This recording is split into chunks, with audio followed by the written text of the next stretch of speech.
What's going on, guys? Today, I'm going to be comparing Shane Wright to the last 10 first overall picks. Just some really basic statistical analysis in terms of points, goals, assists. Nothing super complicated. Perhaps I'll do a more in-depth version of this one later if you guys like it.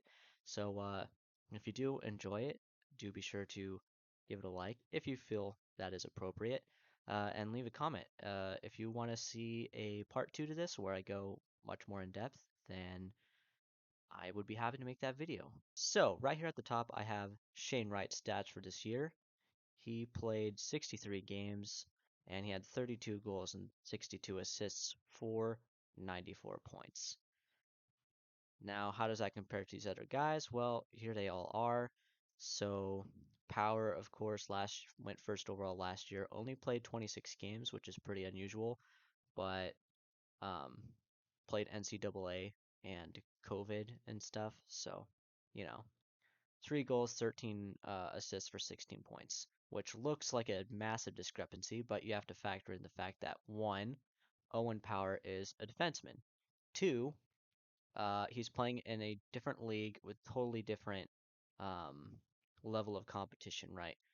Wright playing OHL, very different from NCAA. And some of these guys played in other leagues, like McKinnon, for example, played in the Quebec Major Junior Hockey League. Very different league than, let's say, Matthews, who played in the Swiss League in his draft year. So there are definitely league factors going on here that you have to take into consideration. Uh, but yeah. Anyways, now I am a spreadsheet noob. I'm not afraid to admit that. And this is also Google Sheets, not Excel, which you probably recognize. And I get the impression that Google Sheets just kind of sucks. It's definitely not user friendly for noobs. But yeah, so I wasn't really able to figure out how to sort these by like high to low without having to manually input the other stuff. Like I could sort one column, but the other columns stay the same, and I can't, and they're not the same, right? So like, uh, Hughes had the most assists of any player, uh, of these guys. So if I was to sort this by assists, then he'd be first, but he's not first in goals. That would be McDavid. So if I sorted goals by first, then it wouldn't be the same players. I don't know, man. This is turning into a video about spreadsheets, but if you guys know, if you could help me out a little bit, that would be nice for future reference. Um, what am I asking my audience for help figuring stuff out that I should know how to do myself? Whatever, it's the internet. Yeah, so overall though, to get back on topic, Shane Wright is fifth out of these players in terms of goals. He's fourth in assists, so I should add fifth in goals with 32, fourth in assists with 62, and fourth in points with 94. So those three players ahead of him are, of course, McDavid, and then Jack Hughes and Alexis Lafreniere, actually, who both had 112 points in their draft year. I will also note that all this data is from the league that they played in the most. So, for example, Jack Hughes, I believe, came from the U.S. National Development Team program.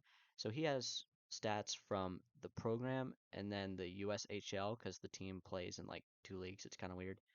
So I used the numbers where he played the most games in, and that goes for every player. So no like World Juniors, no stats, no like none of that stuff is included in here. This is just the league they played the most games in. So it is kind of interesting to look at some of these guys, and because a lot of people just look at point totals, right? When they're looking at prospects, and like, oh man, this guy scored like 5 million points in juniors. Why isn't he working out?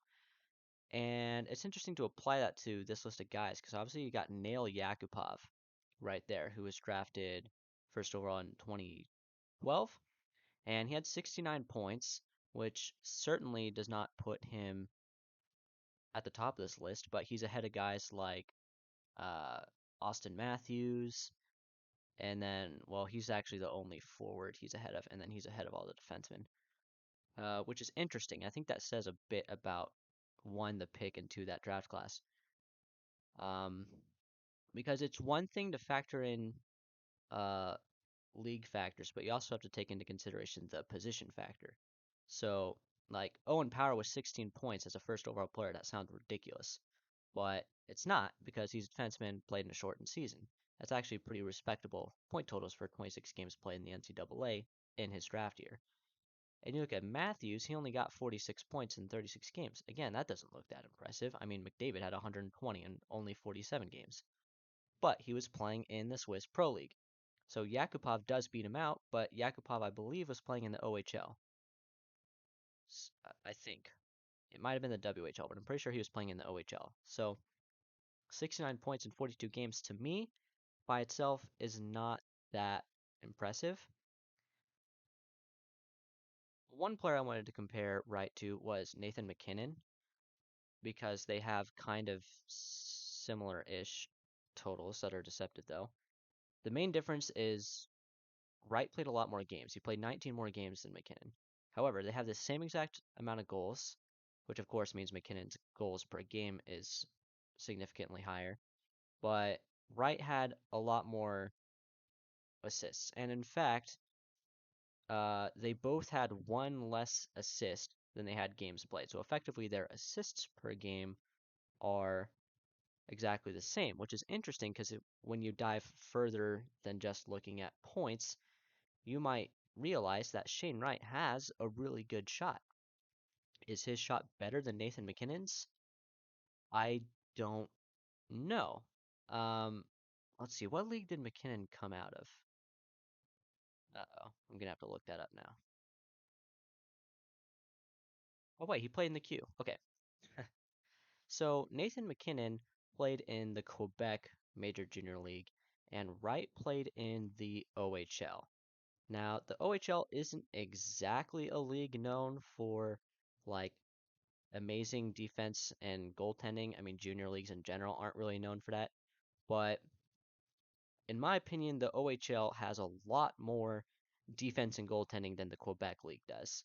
So the fact that Wright had less goals per game than MacKinnon does not necessarily say to me that he's a worse goal scorer. That's what I'm really trying to hammer home here is that you can't just look at points when you're trying to determine how good a prospect is going to be, which I realized was kind of the whole point of this video.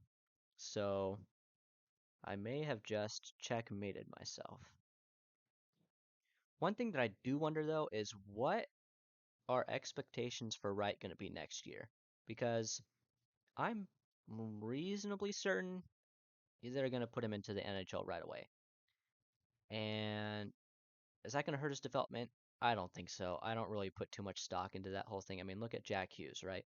Jack Hughes struggled in his first year, and look at him now. He's still improving, and he's already like at least I'd say like well, he's a good first line center in the National Hockey League, in my opinion. Hughes had a much higher points per game in his draft year than Wright did. His was over 2, which is kind of insane. Now, again, there are league factors. He played in the U.S. National Development Team program. That is generally like inflates offense, right? There's not as much defense and goal scoring. There's not as much defense and goal scoring.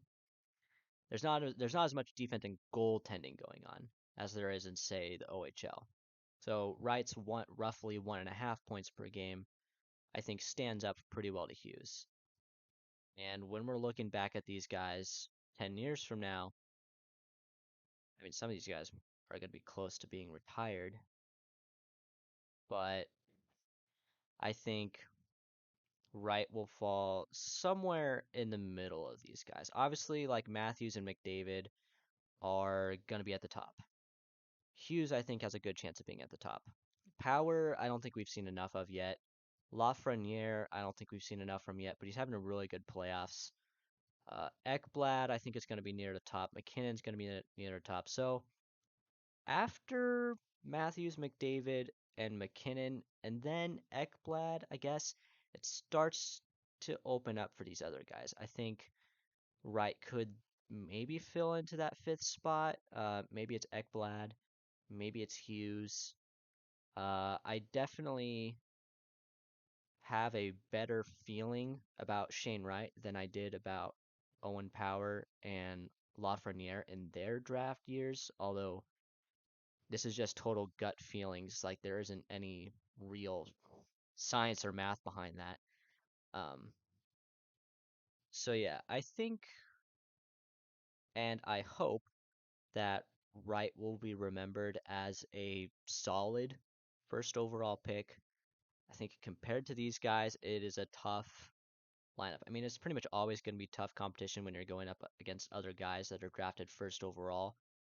But these guys in particular, I mean, we have some of the best players to ever play the game amongst these guys. I would put Matthews, McDavid, and McKinnon all on that list for sure. And some of these other guys could get there as well. You never know. So real tough competition for Wright, just comparing them to these guys. You do not have to compare him to these guys to measure his success independently. You can be like, okay, this is what Wright did this year in his rookie year. Second year, he improved, and so on and so forth. I'm starting to think that my idea for this video was not entirely thought out before I hit record. But you know what? That's okay. Sometimes you try your best and you make something that is mediocre. But you know, is Squidward a mediocre clarinet player? Yeah. Is he still one of the best characters in one of the best shows of all time? Yes. So you know what? Take that mediocrity. Um, if you did enjoy this video, consider giving it a like. That'd be awesome. I have another video on Shane Wright. I will put that over here somewhere. And you can go ahead and click on that next. That's a good video. A lot of people liked it. It seems to be doing pretty well. And yeah, have a nice day.